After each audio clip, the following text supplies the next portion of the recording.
요즘 불황이지 않습니까? 또 불경기가 상당히 오랫동안 계속되고 있죠. 새로 정부가 들어서서 제일 열심히 추진하는 사업이 불경기를 극복하는 일자리를 창출하는 이쪽에 초점을 맞추고 있습니다. 근데 여러분, 불황이라는 단어하고 또 불안이라는 단어하고 좀 맞물려 있지 않습니까? 동전의 양면과 같은 것 같아요. 불황이고 미래가 불확실하니까 아무래도 사람들 그 불안 심리가 높아지기 마련이죠. 그래서 소위 말하는 이럴 때는 위로 산업, 이런 게 활발해지죠. 그 중에 하나가 이제 점술 산업인데요. 우리나라 지금 현재 전국의 무속인들, 그리고 역술인들 하면 사주팔자 관상 이런 걸 보는, 이걸 직업으로 삼고 있는 사람들이 60만 명 이상이 된답니다. 어떤 분은 100만 명가량 되는 것을 또 그렇게 이야기를 하기도 합니다. 네, 상당히 많습니다. 또 요즘 인터넷이 잘 발달되어 있는 때 아닙니까? 거기에 맞춰가지고 인터넷을 통한 점집, 이것도 200여 개 이상이 아주 성황리에 사업을 하고 있다고 그래요. 여러분, 이런 점술 산업이 무려 약 4조, 총액 4조라는 어마어마한 금액의 규모로 사업이 진행되고 있다는 게 진단입니다. 젊은 사람들은 또 젊은 사람답게 카드점을 애호하는데요. 타로 카드점. 대학가마다 이런 카드 점집들이 성행을 하고 있는데요. 그 유명한 젊은이들 거리로 알려진 홍대 로데오 거리에는 10개 이상의 타로 카드 점집이 아주 성업을 하고 있다고 그래요. 요즘 같은 때 무슨 아마 믿는 분들은 이렇게 생각할지 몰라도 실상은 다릅니다. 지금도요, 용한 점집은 당일날 예약이 안 됩니다. 제가 이 설교를 준비하다가 바로 이제 어제입니다. 네이버에 보면 바로 옆에 그 인기 검색어가 이렇게 쭉 뜨잖아요. 인기 검색어 2위가 생년월일 운세더라고요. 직장인들 인기 검색어 2위입니다. 이렇게 현재가 불안하고 미래가 또 불확실한가 보다. 그 네이버 검색창에 점집하고 쳐봤더니요, 그 웹 문서가 무려 22만 개 이상이 올라와요. 여러분, 이 정도면 가히 우리 대한민국은 지금 점술공화국이다. 실제로 그렇게 많이들 부르고 있더라고요. 이렇게 부를 수 있지 않을까? 바로 이 점친 사람을 오늘 본문에서 바울이 만납니다. 귀신이 들렸어요. 근데 이 종이에요. 귀신이 들려서 그야말로 신들린 이런 점쟁이 역할을 하는 여자입니다. 여러분, 점친 사람도 그저 자기의 경험으로 넘겨짚어서 요령 가지고 그렇게 점을 보는 사람도 있습니다. 근데 이 세계에서 그건 짝퉁이고 진짜 백이는 뭔가 하면 완전히 신이 들린, 신이 내린 이런 점쟁입니다. 흔히 하는 말처럼 귀신같이 알아맞혀요. 그러니까 꽤 소문이 나는가 봐요. 돈을 많이 들였습니다. 근데 이 여자가 종이고 주인이 따로 있는데 주인이 하나가 아니에요. 주인들에게 큰 이익을 줬대요. 돈이 되니까 이 사람도 저 사람도 합동으로 이 여자 종을 소유를 하고 있는 거예요. 돈벌이가 되니까. 주인에게 큰 돈벌이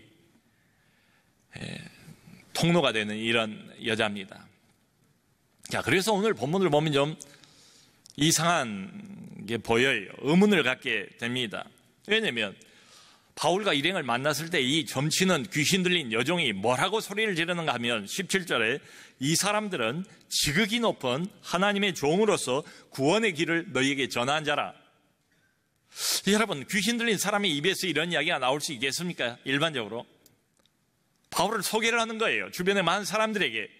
이 사람들이 누군가를 소개하는 겁니다. 하는 일이 뭔가를 정확히 소개하는 겁니다. 지극히 높은 하나님의 종들이래요. 그리고 한 걸음 더 나가서 바울이 빌립보성에서 하고자 하는 이 일, 그 사역의 핵심 내용을 구원의 길을 너희에게 전한 자라. 이게 짚어서 이야기를 해줘요. 참 이거 대단한 선전 아니겠습니까? 지금 유럽 지역에서 첫 번째 선교거든요. 낯설고 낯선 빌립보 땅의 한복판이거든요. 그런데 바울 일행을 소개해주고 하는 일을 소개해주는 한 사람, 참 고마울 수밖에 없지요. 근데 여러분, 이렇게 해서 어떤 결과를 가져왔는가? 그 결과가 대단히 중요해 보여요. 여기 보니까 18절에 여러 날 반복하니까 바울이 심히 괴로워했대요. 이 여자가 바울이 가는 데마다 쫓아다니는 거예요. 부탁하지도 않았어요. 달갑지 않은 손님이. 근데 와가지고 자기가 큰 소리로 아까 말씀드린 것처럼 그와 유사한 이야기를 외친 거지요. 한두 번이 아닌 것 같아요. 여러 날을 반복을 했답니다. 나중에 바울이 참을 수가 없게 됐어요. 너무 부담스럽고 너무 고통스럽고 나중에는 분노가 폭발을 했습니다. 왜냐하면 이게 돕는 게 아니거든요. 결국은 방해 공작입니다. 이 여자가 조곤조곤 이렇게 이야기를 하는 게 아니고 큰 소리로 고래고래 소리를 지르니까 말하자면 마이크를 독차지하게 된 셈이죠. 사람들 시선을 처음부터 자기에게 집중을 시킵니다. 바울이 복음을 전합니다. 순수한 복음을 전하려고 합니다. 바울의 목소리가 들리질 않아요. 여자가 워낙 난동을 부리는 것처럼 큰 소리를 계속해서 질러대니까 말이지요. 여러분, 그 모습을 보면서 사람들은 이런 오해를 하지 않겠습니까? 아, 저 점친 여인하고 낯선 저 사람들하고 함께 섞여서 뭔가를 이야기를 하는데 저 사람들이 말하는 복음이라는 거하고 무당하고 관련이 있는가 보다. 아마 저 바울이라는 저 사람하고 이 점친 여종하고 같은 편인가 보다. 이런 오해를 또 할 수 있지 않겠습니까? 아마 이 여자는 이미 빌립보 안에서는 꽤 유명세를 타고 있는 사람처럼 보여요. 여러분, 지금 이 점치는 여종이 말하는 내용, 진리를 말하고 있지요. 틀림없는 사실이죠. 지극히 높은 하나님의 종 맞지요. 그리고 구원의 길을 전하려고 온 것도 맞지요. 자, 그리고 지금 바울 그리고 일행은 상황이 어떻습니까? 누군가의 지지를 필요로 하는 이런 상황이에요. 그래서 우리가 언뜻 생각해 보면, 아니 그러면 이렇게 맞는 말 하는데 계속 선전해 주는데 이 여자가 계속 말하도록 떠들도록 내버려두면 어떤가? 그래서 여러분, 근본적으로 좀 이게 희한한 장면입니다. 좀 이상스러운 이런 그림이긴 해요. 그래서 근본적으로 이런 질문을 던져볼 필요가 있습니다. 자, 이 귀신 들린 여종입니다. 사탄의 하수인입니다. 그런데 과연 사탄이 복음 전도자들을 도와주려고 하겠는가? 과연 마귀가, 악한 영이 진심으로 하나님을 위하겠는가? 복음을 위하겠는가? 교회를 위하겠는가? 말하는 내용은 틀린 것 없어요. 진리예요. 사실이에요. 근데 여러분, 영적인 영역에서는 말하는 내용만이 문제가 되는 게 아니에요. 그 말을 누가 하는가? 말하는 동기가 매우 중요합니다. 그 예수님께서 복음서를 보면 어느 지역 들어가시면 귀신들이 나타나잖아요. 귀신 들린 사람들이 먼저 와요. 먼저 알아보고 그 앞에 무릎을 꿇습니다. 그리고는 뭐라고 말하는가 하면 지극히 높으신 하나님의 아들 예수여, 엎드려 절을 하면서 지극히 높으신 하나님의 아들 예수여. 이게 맞는 말 아닙니까? 진리 아닙니까? 아무도 다른 사람이 이 사람이 누군지를 몰라요. 비치는 걸 몰라요. 근데 귀신이기 때문에 귀신같이 알아보는 거지요. 먼저 엎드려 절해요. 고백을 해요. 떠들어요. 그럼 맞는 말 하니까 예수님이 내버려 두셨나요? 안 그러지요. 예수님께서 그 입을 막으십니다. 꾸짖어 이르시되 잠잠하고 그 사람에게서 나오라, 이렇게 명령하세요. 왜 이러시는가? 그 고린도후서 11장 13절 14절 보면 사도 바울이 거짓 사도에 대해서 이야기를 합니다. 그때나 지금이나 있습니다. 거짓 사도가 뭐라고 그 사람들 부르는가 하면 속이는 일꾼이래요. 속인대. 그리고 그리스도의 사도로 가장을 한대요. 자, 그러면서 중요한 말을 이렇게 이야기합니다. 이어갑니다. 근데 이게 이상한 일이 아니라는 거예요. 그러면서 하는 말이 사탄도 자기를 광명의 천사로 가장하느니라.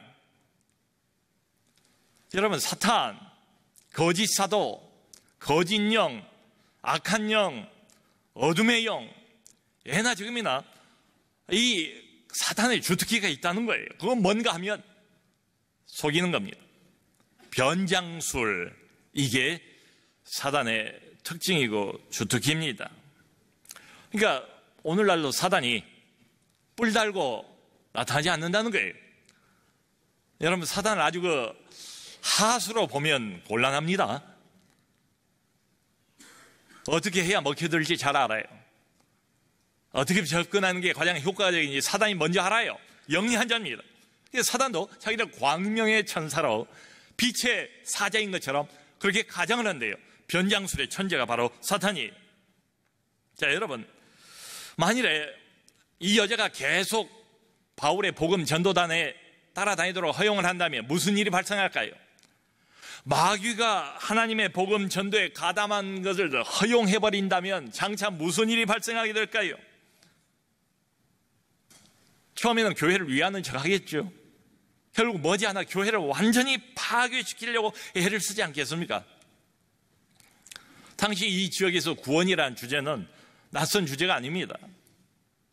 예수는 몰라요. 하나님도 관심 없어요. 근데 구원에는 관심이 있어요. 여러분, 사람들은 영원한 것에 대한 동경심이 있습니다. 눈앞의 것에 얽매여서 쩔쩔매면서도 늘 사람 영혼은 영원한 것에 대한 향수를 가지고 있어요. 그러니까 이때 당시에도 구원은 굉장히 인기 있는 유행하는 주제였습니다. 근데 문제는 뭔가 하면 이 사람이 와서 이런 구원 이야기하고 저 사람이 와서 또 다른 구원을 이야기를 해요.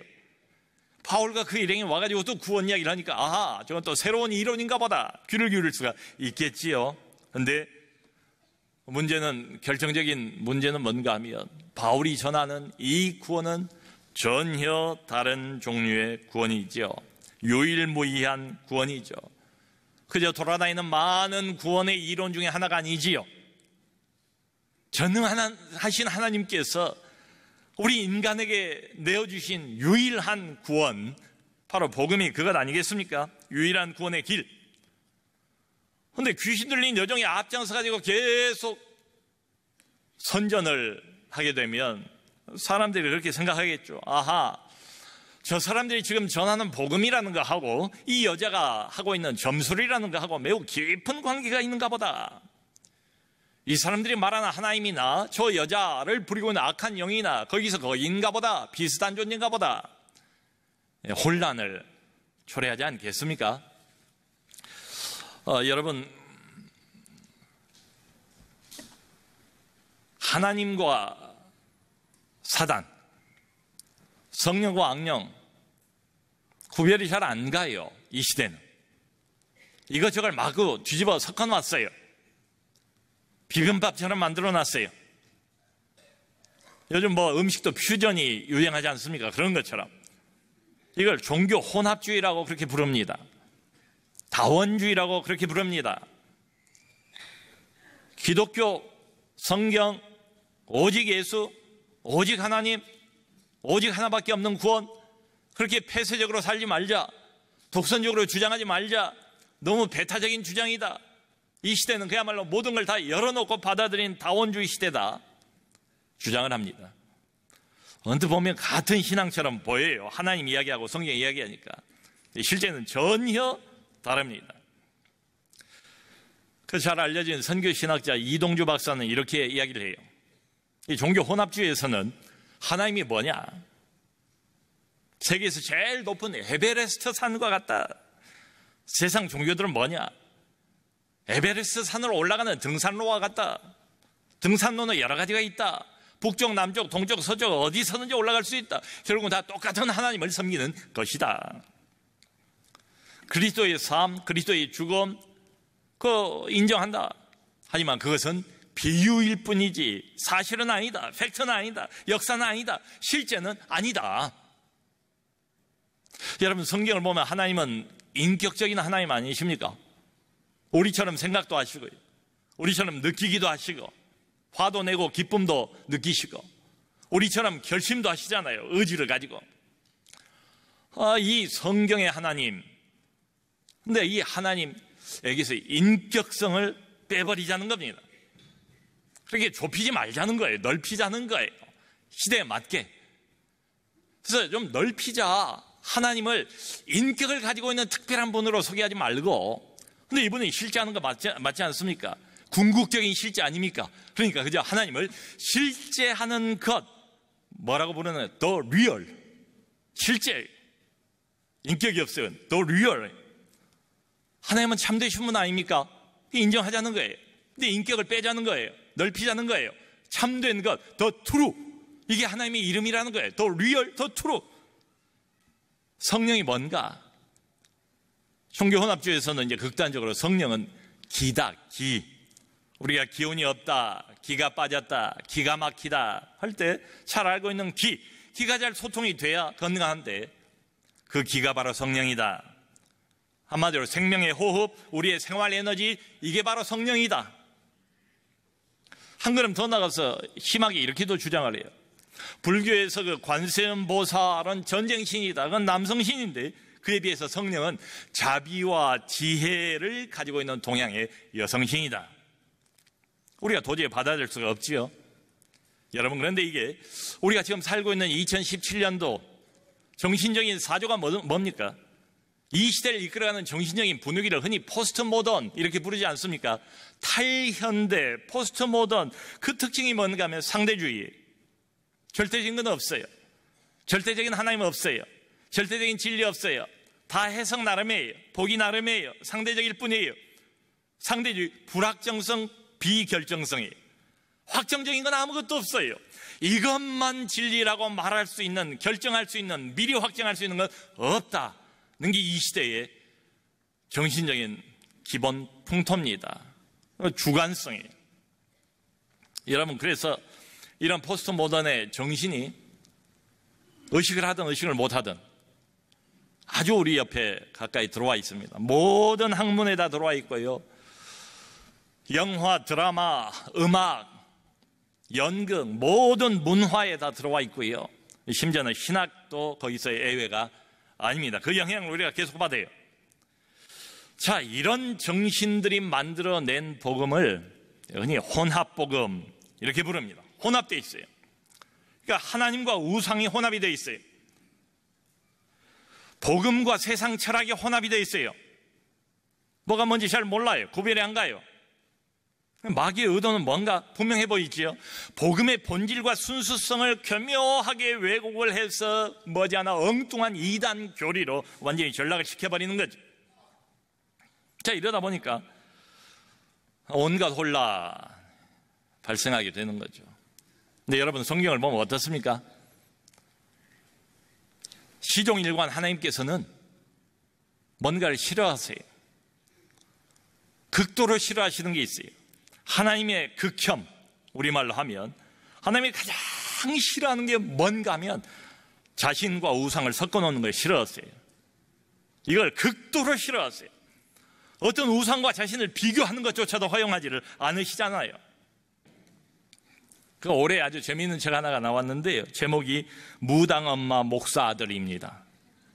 짐작해 가시죠? 무당 엄마 목사 아들.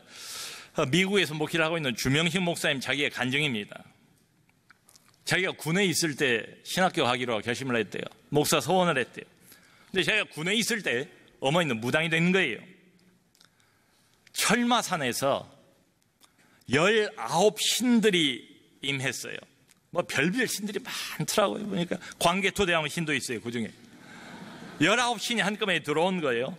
여러분, 웃을 일이 아니에요. 그 세계에서는 심각합니다. 근데 신내림을 이렇게 받으면 바로 이제 자기의 신력을 시험해 보는 게 있는데, 그게 뭐냐? 작두를 타는 겁니다. 보통 사람이 탈 수 없지요. 여러분, 작두에도 쌍작두가 있고 외작두가 있습니다. 뭐 이걸 기억하실 필요는 없어요. 그리고 작두를 탈 때도 버선발로 타는 경우가 있고 맨발로 타는 경우가 있습니다. 뭐가 최고봉인가? 신내림 받고 난 뒤에 외작두를 맨발로 타는 게 이게 최고봉이에요. 근데 이 엄마가 신내림 받고 난 바로 직후에 외작두를 맨발로 탄 거예요. 그러니까 이 철마산 산당에서 지금까지 한 번도 신내림 이후에 직후에 이렇게 외작두를 탄 사람이 없었다고 말할 정도로요. 신통방통한 능력을 받은 거지요. 자, 아들은 이제 신학교 가서 목사가 될 판이고 엄마는 이제 뭐 대단한 무당이 돼버린 거예요. 말할 수 없는 갈등과 말할 수 없는 핍박과 그리고 이제 집에서 뭐 쫓겨나서 다른 데서 이제 신학교를 다니는데 세월이 흘러서 신학교 졸업할 때가 됐습니다. 이 사람이 이제 신학교를 다니면서 어느 선교단체에 몸을 담았던가 봐요. 그래서 선교단체에서 먼저 이제 예배를 이렇게 드리는데 선교단체가 얼마나 뜨겁습니까? 또 핍박 가운데서 이렇게 어렵게 신학교를 다녔으니까 얼마나 이 목사의 마음이 간절할까요? 근데 졸업이라고 그러니까 이 엄마가 아들 그래도 졸업식인데 처음으로 예배라는 걸 참석을 한 거예요. 졸업이라고 그래서. 근데 이제 설교가 끝났습니다. 신통방통 무당 엄마가 이제 앉아 있어요. 설교가 끝났어요. 근데 웬일인지 설교 후에 사회자가 지금까지 우리를 위해서 이렇게 수고하고 헌신하고 기도해 주신 부모님들을 위해서 우리 이 시간 모두 통성기도 하겠습니다. 이렇게 나온 거예요. 옆에 있는 그 엄마를 위해서 얼마나 간절히 기도를 했겠어요. 그런데 이 목사님 표현이 바로 그 순간 엄마의 신력이 와르르 완전히 무너져 버린 거예요. 그 예배 중에도 이 엄마가 가슴이 터질 것 같아서 몇 번을 나가려고 하다가 못 나간 거예요. 통성기도를 할 때 머리가 빠개질 것처럼 두통이 왔어요. 결론이 뭔가? 지금 교회 권사가 됐습니다. 구역장 역할을 잘 감당하고 있습니다. 어떻게 이런 일이 가능하죠? 예수 그리스도의 이름으로. 이 주명식 목사님이 이런 말을 해요. 제가 그대로 옮겨볼게요. 누구에게나 예수의 이름은 능력이 있습니다. 그 다음 이게 중요합니다. 중요한 건 지속적으로 말씀을 가르쳐야 한다는 것입니다. 그렇지 않으면 기도 받고 떠난 귀신이 다시 들어옵니다. 여러분, 예수 이름은 단지 주문이 아닙니다. 그러죠? 내 마음이 담겨져야 합니다. 내 신앙이 따라가야 됩니다. 안 그러면 이건 헛것이에요. 사도행전 19장을 보면 스게와의 7 아들이 다 마술쟁이 아니었습니까? 마술하는 사람들 아닙니까? 유대인이긴 하지만. 그런데 보니까 바울이 전하는 예수 이름의 능력이 있어요. 기적이 일어나요. 그러니까 악귀 들린 사람을 만났어요. 이 스게와의 7 아들들이 뭐라고 말합니까? 내가 바울이 전하는 예수 이름을 빙자하여 너에게 명하노라. 악귀가 뭐라고 그래요? 내가 예수도 알고 바울도 알거니와 너는 누구냐? 그 악귀가 달라들어서 7 아들을 실컷 두들겨 패고 옷까지 발랑 벗겨가지고 쫓겨냈다. 이 이야기가 나옵니다. 여러분, 점집 다니지 마세요. 왜 귀신 영향에 자기 영혼을 노출시킵니까? 왜 귀신하고 교제를 하려고 합니까? 둘 중에 하나를 선택하세요. 엘리야처럼 머뭇거리지 마세요. 하나님이 진짜 신이면 하나님 편에 서고 저쪽이 더 믿음성이 있고 신뢰가 간다고 그러면 저쪽 편을 아예 가치고 둘 중에 하나를 선택을 하셔야지. 하나님이 극도로 극혐 싫어하시는 게 양자를 섞어 놓는 것입니다. 점집 다니지 마세요. 하나님과 우상을 함께 섬기지 말아야 됩니다. 하나님이 미워하는 짓이에요. 여러분, 우리 여기서 보는 것처럼 마귀, 귀신, 어둠이에요. 두려워할 대상은 아닙니다. 경계의 대상이죠. 조심은 해야 됩니다. 물론 마음이 불안하니까 의지를 하는 것 같아요.